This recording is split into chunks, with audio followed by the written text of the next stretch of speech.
It is time now for the often award-nominated but never award-winning OTR Pop Quiz. Here we go. We're ready for question one. Are you ready? No. We need a drum roll or whatever we need. All right. Ella Grasso, the first woman to be elected governor in the United States, who was not the spouse of a former governor, by the way, held another statewide office in Connecticut before becoming chief executive. On the screen, you have options. What office did Ella Grasso hold? Was she Secretary of State, Treasurer, or Attorney General? Again, this is in Connecticut.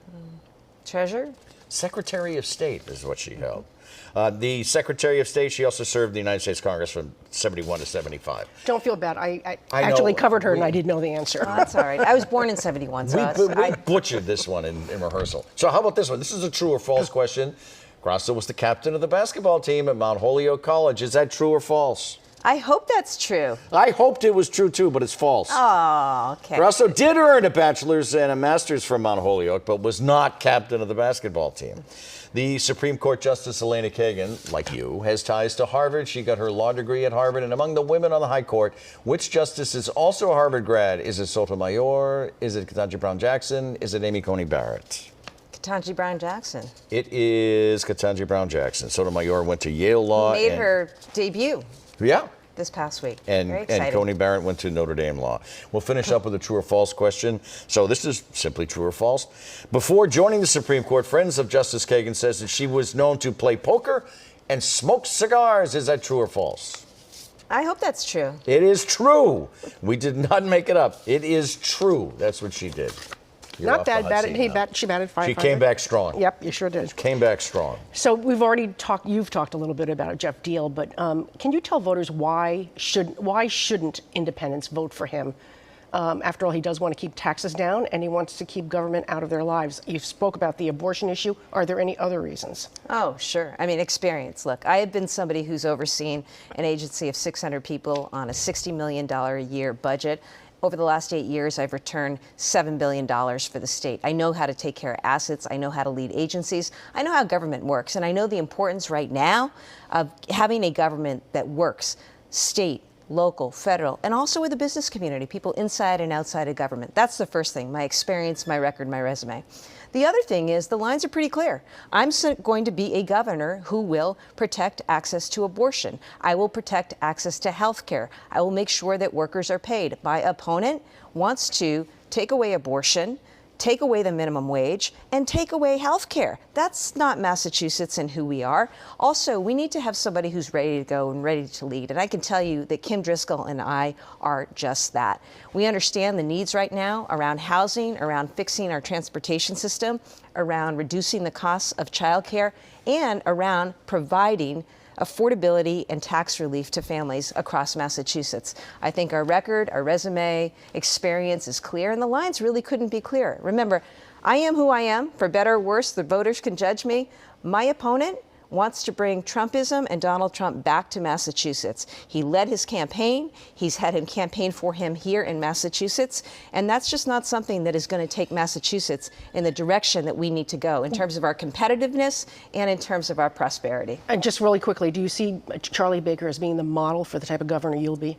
I have high regard and respect for the way that Governor Baker has led. Obviously, the next governor will have to put her own mark on government and the administration.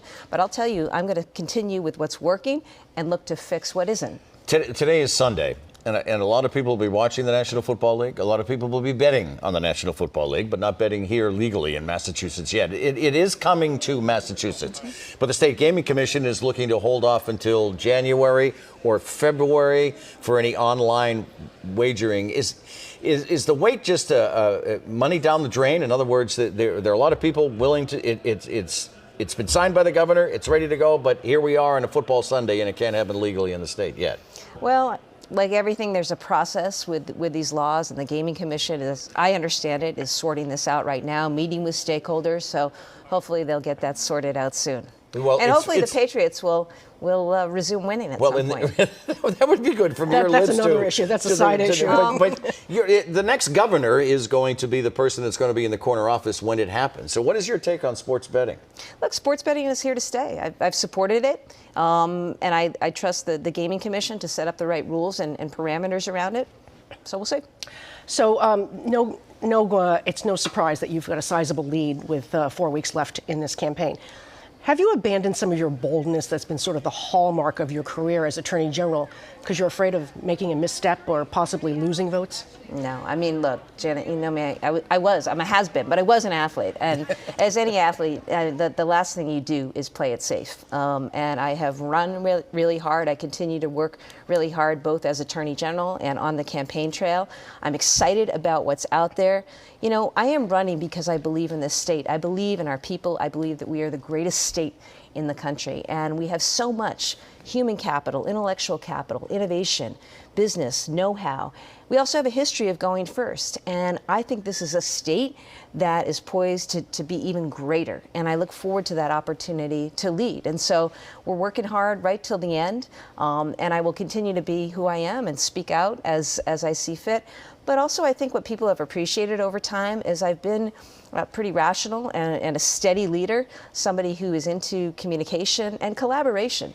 Because for all the challenges that we face today, and they are great, both as a state and as a country, you need leaders who understand what it's like to collaborate, to work with others, you know, and to find common solution and common ground. And I think my record as Attorney General over the last 8 years demonstrates that and puts me in the position best situated to lead. Instead of going into the four-corner offense to stall, it's a full-court press, right?